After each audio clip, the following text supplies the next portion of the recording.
오늘 주신 말씀을 통해서 거기서 내가 너와 만나리라 라는 제목으로 함께 말씀을 나누겠습니다.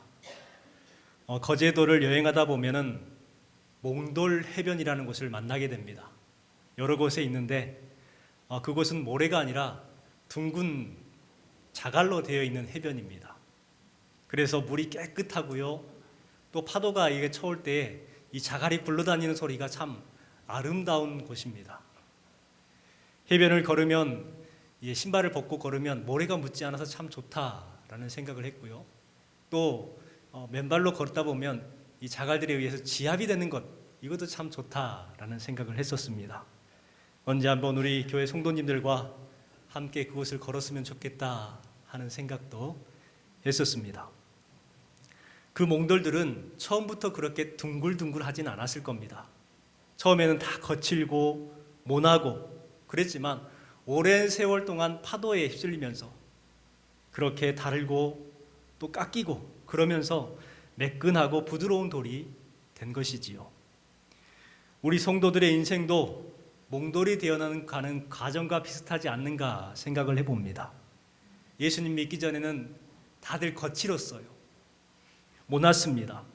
그런데 예수님을 영접하고 하나님의 은혜를 경험하고 나서부터 점점점 다듬어지고 결국에는 예수님을 닮아가는 그러한 성도로 변해가고 있습니다. 이 변화의 과정을 신학에서는 성화라고 말합니다. 성화되어 간다. 신앙생활을 오래 하시는 분들을 만나서 대화를 하다 보면 감동을 받을 때가 있어요. 야, 저분은 정말 예수님의 성품을 닮으셨구나. 그래서 참 닮고 싶은 분들이 있습니다.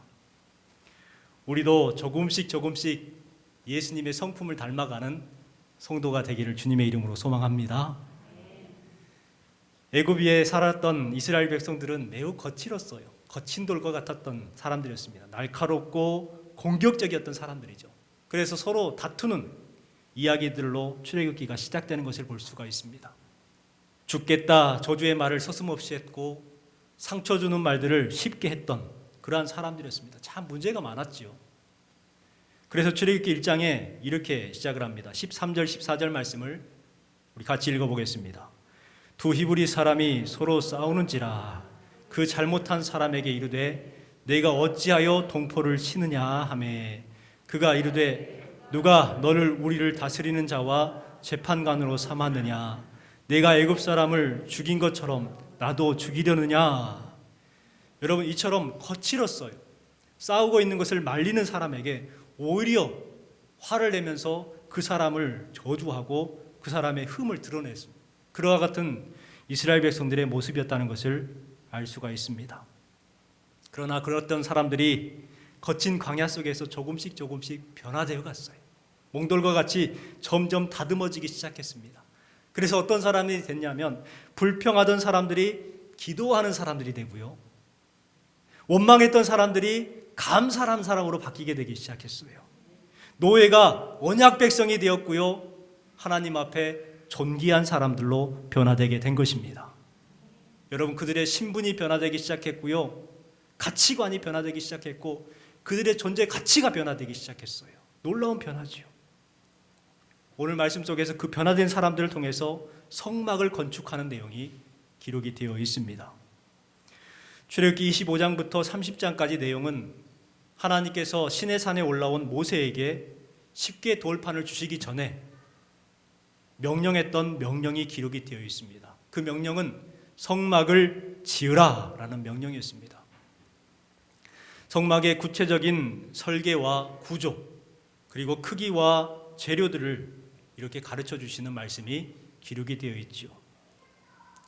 이스라엘 자손들은 애굽에서 바로의 국고성을 짓던 사람들이었습니다.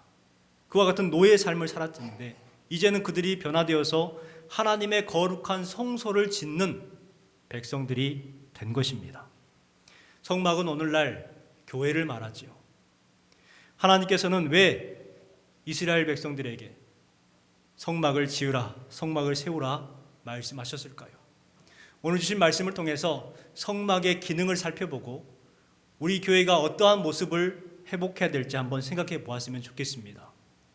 첫 번째는 하나님의 임재를 경험하는 곳이 성막입니다. 우리 8절 9절 말씀을 같이 한번 읽어볼까요?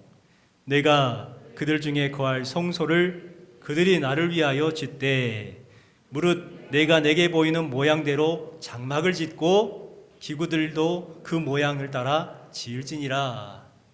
8절 말씀에 보면 하나님께서 명령합니다. 내가 그들 중에 거할 성소라고 말을 합니다. 성소. 그런데 9절 말씀에는 또 다르게 말씀하시죠. 뭐라고 말씀하냐면 내게 보이는 모양대로 장막을 짓고라고 말합니다.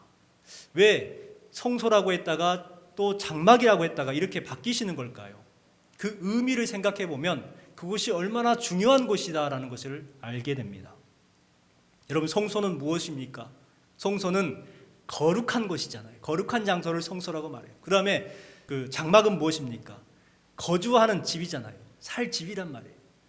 그러면 이걸 두 개를 합히면 뭐가 되냐면 성막이 됩니다. 성막이 어떤 곳입니까?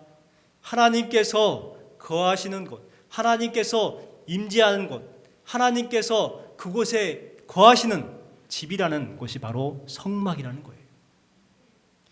신의 산에 임재하셨던 하나님께서 이제는 친히 백성들 가운데에 임재하시겠다는 거예요. 그 전에는 하나님과 이스라엘 백성들은 멀리 있었어요. 하나님께서 제일 먼저 어디에 임재하셨습니까? 신의 산에 임재했어요. 가장 높은 하늘에서 산 꼭대기에 임재를 하셨어요. 그리고 그 산 꼭대기에 임재하셨던 하나님께서 이제는 성막으로 임재하시겠다 말씀합니다. 그리고 또한 그 성막에서 가장 우리에게 오셨습니다. 왜 하나님께서 그렇게 점점점 우리와 가까이 오실까요? 왜 오셨을까요? 우리를 살리려고. 우리를 살리시기 위해서 하나님은 지금도 가까이 다가오시는 하나님이에요. 우리가 하나님 앞에 가까이 나가는 것이 아니라 여전히 하나님께서 우리를 가까이 찾아오시는 하나님이라 말씀하고 있는 것입니다. 우리를 살리시려고. 다윗은 그래서 하나님의 점을 무척이나 사모했지요. 시편 84편 10절 말씀 같이 읽겠습니다. 주의 궁정에서의 한 날이 다른 곳에서의 첫날보다 나은즉 악인의 장막에 사는 것보다 내 하나님의 성전 문지기로 있는 것이 좋사오니. 이게 다윗의 고백이에요. 하나님의 전에서 사는 것이 악인의 장막에서 사는 것보다 하나님의 성전 문지기로 사는 것이 더 좋다. 얼마나 하나님의 전을 사모했으면 이와 같은 이야기를 했을까요? 또한 시편 92편 12절 말씀에 보면 참 귀한 말씀이 기록되어 있습니다. 같이 읽겠습니다. 의인은 종려나무같이 번성하며 레바논의 백향목같이 성장하리로다. 이는 여호와의 집에 심겼으며 우리 하나님의 뜰 안에서 번성하리로다. 아멘. 의인은 종려나무같이 번성하고 백향목같이 성장한다고 말씀하셔요. 그런데 그 조건이 있습니다. 언제요? 하나님의 뜰 안에서 번성한다고 말씀하고 있는 거예요. 하나님의 집에 심겨 있을 때에 하나님의 뜰 안에서 번성하고 성장한다고 말씀하고 있습니다. 저와 여러분에게 이와 같은 은혜가 임했으면 좋겠습니다. 우리가 비록 세상 속에 살지만 영혼의 뿌리는 하나님의 집에 심겨 있는 거예요. 영혼의 뿌리가 하나님의 집에 심겨 있기 때문에 하나님의 은혜로 번성하게 되고 성장하게 된다 말씀하고 있는 것입니다. 그렇기 때문에 우리는 하나님의 전을 다윗과 같이 사모하는 삶을 살아가야 될 줄 믿습니다. 그런데요, 여러분이 잘 아시다시피 성막은 겉으로 보면 특별하게 보이지 않았을 겁니다. 당시에 애굽의 신전은 대단했죠. 어마어마하게 화려했습니다. 그에 비해서 성막은 매우 초라했어요. 그리고 그 성막을 광야에서 만들었기 때문에 얼마나 정교하게 만들었겠습니까? 정교하지가 못하고 투박했을 거예요. 그러나 그 성전이 겉모습으로는 대단해 보이지 않았고 초라하게 보였지만 그 속에 하나님의 임재로 가득했습니다. 하나님의 영광으로 가득한 곳이 바로 성막이었어요. 여러분, 우리 교회가 하나님의 임재로 가득하고 하나님의 영광으로 가득한 교회가 되기를 소망합니다. 시간이 지나면서요, 성막이 성전이 됩니다. 성전을 지을 때에 어떻게 지었습니까? 솔로몬의 성전 이야기를 보면 화려하게 지었죠. 온통 다 금이었어요. 반짝반짝 거렸을 겁니다. 또한 그 솔로몬 성전이 나중에는 더 화려한 헤롯 성전이 되죠. 그 화려했던 성전들이 온전한 기능을 했느냐? 화려하면 화려해질수록 오히려 성전의 기능이 상실되고 있다는 것을 우리는 알 수가 있습니다. 국민일보와 기독교 방송 기자였던 곽영신 기자가 쓴 책이 있어요. 그 책에서 성전의 변화에 대해서 이야기를 한 것을 이제 제가 전체는 읽지 못했고 그 부분만 이렇게 보게 되었습니다. 이런 말을 하더라고요. 초대교회는 그리스도를 중심에 둔 사람들의 모임이었지만 그리스로 이동하면서 철학이 되었고 로마로 옮겨가면서 제도가 되었고 유럽으로 넘어가면서 문화가 되었고 미국으로 봤을 때는 기업이 되었고 점점 무서워지죠. 그리고 우리나라로 왔을 때는 뭐가 됐다고요? 대기업이 되었다. 여러분 무서운 말이에요. 그런데 이 말을 솔직히 부정할 수가 없어요. 언제부턴가 그 성막의 기능을 잃어버리고 그것이 점점 철학이 되고 제도가 되고 문화가 되고 기업이 됐어요. 우리나라에 와서는 대기업이 됐어요. 이 글에서 알 수 있듯이 지금 교회들이 성소의 본질을 잃어버리고 있다는 것입니다. 이것을 우리는 심각하게 받아들이고 다시금 성막의 기능, 본질적 기능을 회복하는 교회로 가야 되지 않겠는가 우리는 생각하게 됩니다. 여러분, 성전은 겉모습은 초라합니다. 한국교회 많은 성도들이 교회의 겉을 봅니다. 인테리어를 보고 얼마만큼 입지 조건이 좋은가를 봅니다. 그런데 하나님께서는 그런 것을 보시는 것이 아니었어요. 초라한 모습이지만 성막에는 하나님의 영광이 충만했습니다. 교회도 마찬가지일 줄 믿습니다. 겉은, 속의 인테리어는 초라할지라도 그 속에 여전히 하나님의 임재가 있고 교회 안에 유일하게 구원이 있다는 사실을 우리는 믿습니다. 우리 교회가 하나님의 임재가 가득한 거룩한 성막되는 교회가 되기를 주님의 이름으로 축원합니다. 또한 성막은요, 하나님께 예배하는 곳입니다. 하나님께서 성막을 만드신 이유는 하나님께 제사를 드리게 하기 위해서 만들라 말씀하셨습니다. 성막에서는 항상 제사를 드렸어요. 그래서 그 성막에는 불이 꺼지지 않아야 합니다.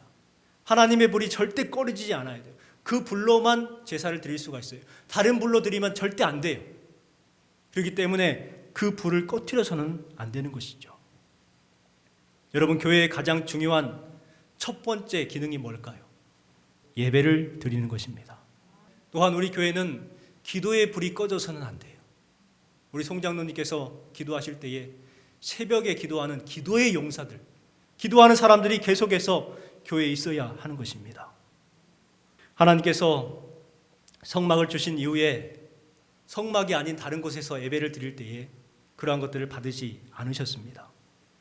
예를 들면 열왕기상 12장의 말씀에 보면 북이스라엘의 여로보암 왕이 자기의 나라를 이제 북이스라엘을 세우고 예루살렘으로 가는 것을, 그래서 예루살렘 유다 왕 르호보암에게 마음을 뺏기지 않게 하기 위해서 막아버립니다. 예루살렘으로 가서 예배를 드리는 것을 막고 어떻게 하냐면 베델과 단에다가 산당을 만들어요. 그리고 그곳에다가 송아지들을, 금송아지들을 만들어 놓고 이것이 하나님이니까 이것을 섬겨라. 예루살렘으로 뭐 귀찮게 가느냐, 예루살렘으로 그 먼 데 가서 왜 가느냐, 가까운 곳에서 예배해. 가까운 곳에서. 그렇게 하면서 사람들을 속였죠. 사람들은 그 말을 믿고 단에 가서, 베델에 가서 송아지 앞에 하나님을 섬기듯이 예배를 드렸습니다. 예루살렘에 사는 같은 방법으로 그들은 그곳에서 가축을 잡고 번제를 드리고 제사를 드렸을 거예요. 똑같이 했을 겁니다.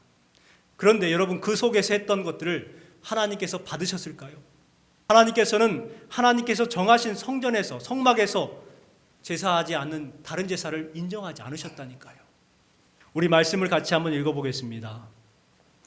열왕기상 12장 28절에서 33절까지 말씀입니다. 읽겠습니다.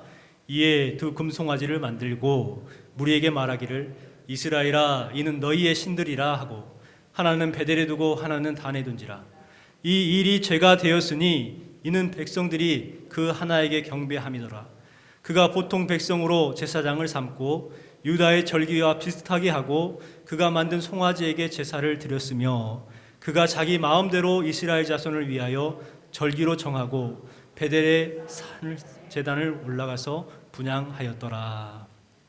주신 말씀에 보면 금송아지를 만들었죠. 베델과 단에 두었습니다. 그리고 나서 보통 백성을 제사장으로 삼아가지고 그러니까 모방한 것이죠. 제사장들은 예루살렘에 있는데 베델에는 없잖아요. 그러니까 보통 사람을 제사장처럼 꾸민 거예요.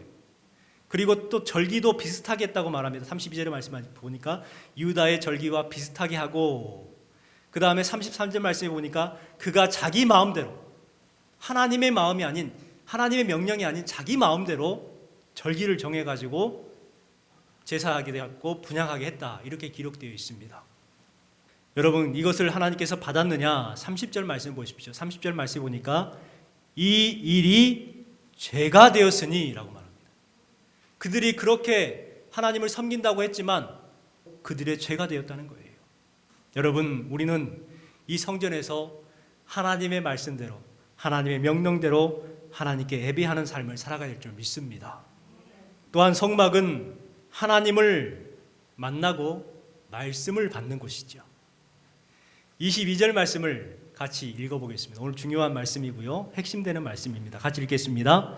거기서 내가 너와 만나고 속죄소 위 곧 증거계 위에 있는 두 그룹 사이에서 내가 이스라엘 자손을 위하여 내게 명령한 모든 일을 내게 이르리라. 아멘. 거기서 내가 너와 만나고 어디서요? 하나님께서 명령하여 짓게 하신 그 성막에서 내가 너를 만나겠다. 뿐만 아니라 22절 하반절에 보니까 내게 명령할 모든 일을 내게 이르리라. 무슨 말씀입니까? 내가 너에게 말씀을 주겠다는 거예요. 여러분 성막의 기능이 바로 이것입니다. 성막에서 내가 너와 만나리라 말씀하셨습니다. 뿐만 아니라 내가 너에게 이르리라 말씀하리라 말씀하고 있습니다. 우리 교회가 예배함을 통해서 이곳에서 하나님을 만나고 하나님의 말씀을 듣는 거룩한 성막 교회가 되기를 주님의 이름으로 소망합니다. 또한 성막은 하나님을 섬기고 헌신하는 것이죠. 2절 말씀을 같이 한번 읽어보겠습니다. 이스라엘 자손에게 명령하여 내게 예물을 가져오라고 하고 기쁜 마음으로 내는 자가 내게 바치는 모든 것을 너희는 받을지니라. 아멘. 하나님께서 성막을 만드시기 위해서 가장 먼저 모세에게 명령하신 것이 뭐였냐면 백성들에게 예물을 가져오게 해라 라는 말씀이었습니다. 그런데 그 예물을 가져올 때 어떤 마음을 가져오는 사람들의 예물을 받으라고 했냐면 기쁜 마음으로 가져오는 사람들의 예물만 받으라고 말씀하셨습니다. 현대인의 성경에 보면 더 자세하게 알 수가 있죠. 너는 나에게 예물을 가져오라고 이스라엘 백성들에게 말하고 기쁜 마음으로 바치는 자들의 예물을 받으라. 기쁜 마음으로 예물을 드리는 자들의 예물을 받으라. 이렇게 말씀하고 있어요. 그렇습니다. 성막은 백성들의 헌신으로 지어지는 거예요. 성막은 백성들의 헌물을 통해서 만들어지는 것입니다. 그 내용이 3절부터 7절까지 말씀에 오면 그 재료에 대해서 소개를 하고 있는데 금, 은, 놋, 청색, 자색, 홍색, 실, 가는 배실, 염소털, 가죽, 조각목, 등유, 향료, 향품, 호마노, 보석, 매우 좋은 것들, 보석들 아닙니까? 값진 것들입니다. 또한 광야에서 구할 수 없는 것들입니다. 그런데 왜 하나님께서는 그렇게 귀한 것들을 가져오라 하셨을까요? 도대체 어디서 구하라고? 하나님께서 이스라엘 자손들에게 지금 부담을 주고 있는 걸까요? 그렇지는 않으실 거예요. 애굽에서 바로는 재료를 주지 않고 벽돌을 만들어라 이스라엘 백성들에게 했는데 하나님은 그렇지 않으세요. 하나님은 이미 예비해 놓으셨어요. 창세기 15장 13절 14절 말씀에 보면 아브라함에게 예언했던 내용이 기록되어 있습니다. 그 내용을 보면 400년 동안 내 자손을 괴롭히리니 14절 말씀에 보니까 내 자손이 큰 재물을 이끌고 나오리라, 이와 같은 예언을 하셨습니다. 그런데 그 예언이 출애굽기 12장에서 성취가 되어 35절 12장 35절 말씀에 보니까 이스라엘 자손이 모세의 말대로 하여 애굽 사람에게 은금 패물과 의복을 구하매, 36절 말씀 같이 읽겠습니다. 여호와께서 애굽 사람들에게 이스라엘 백성에게 은혜를 입히게 하사 그들이 구하는 대로 주게 하셨으므로 그들이 애굽 사람의 물품을 취하였더라. 여러분, 애굽에서 이스라엘 백성들이 출애굽할 때에 그냥 나온 것이 아니라 애굽 사람들에게 구하는 대로 받게 하셨어요. 그것들이 뭐였을까요? 금이든지 은이든지 패물이든지 의복이든지 구하는 대로 애굽 사람들에게 받게 하셨어요. 무엇을 하시기 위해서 그랬을까요? 애굽 사람들에게 그 물품을 얻어가지고 이스라엘 백성들이 재산을 늘리게 하기 위해서 그렇게 하셨을까요? 하나님의 목적이 거기에 있었을까요? 아니에요. 하나님께서는 그들에게 그와 같은 보석과 은금과 패물과 의복을 구하게 하신 것이 뭐냐면 이 성막을 짓기 위해서. 하나님은 여호와 이레의 하나님이신 줄 믿습니다. 그들은요, 그러기 때문에 기쁜 마음으로 들고 나올 수가 있었던 거예요. 교회 안에서의 모든 섬김과 헌신, 예물이 바로 이와 같은 마음으로 드려졌으면 좋겠습니다. 바로 기쁜 마음입니다. 성전에서 행해지는 모든 일들은 하나님을 섬기는 일이었어요. 성막에서 제사장들이 번제를 드리는 일, 하나님을 섬기는 일이었습니다. 또 레위인들이 가축들을 잡고 각을 뜨는 모든 일들이 하나님을 위한 일이었습니다. 성막들에서 찬양하는 찬양대도 하나님을 위한 일이었습니다. 거기만 그럴까요? 제사장들과 레위인들에게 때에 따라서 음식을 공급하는 모든 일도 하나님을 위한 일이었습니다. 또 레위인들의 그 피 묻은 옷을 빨아내는 그 모든 일도 하나님을 위한 일이었습니다. 성막의 먼지를 청소하는 모든 일도 하나님을 위한 일이었습니다. 그렇기 때문에 그들은 성막 안에서 하는 모든 일들을 쉽게 여기지 않았습니다. 성막을 건축할 때에 절대 원칙이 한 가지가 있었어요. 그 절대 원칙이 뭐였냐면 하나님의 명령대로 해야 한다는 것입니다. 9절 말씀을 같이 한번 읽어보겠습니다. 무릇 내가 내게 보이는 모양대로 장막을 짓고 기구들도 그 모양을 따라 지을지니라. 주신 말씀에 보면 내가 내게 보인 모양대로 장막을 지으라고 말씀하고 또 기구들도 그 모양대로 만들어라, 이와 같이 말씀해주고 있죠. 이 말이 무슨 말이냐면 멋대로 하지 말고 명령을대로 하라는 말입니다. 그런데 여기에서만 기록한 것이 아니라 하나님께서는 성막을 건축해 나가는, 지어 나가는 모든 과정 가운데서도 계속해서 이 말씀을 끊임없이 하셨습니다. 자, 40절 말씀에도요, 너는 삼가 이 산에서 내게 보인 양식대로 할지니라, 이렇게 말씀하고 있고 26장 30절 말씀에도 너는 산에서 보인 양식대로 성막을 세울지니라, 27장 8절 말씀에도 산에서 내게 보인 대로 그들이 만들게 하라, 40장 16절에도 모세가 그같이 행하되 곧 하나님 여호와께서 자기에게 명령하신 대로 다 행하였습니다. 계속해서 멋대로 하고 있는 거예요.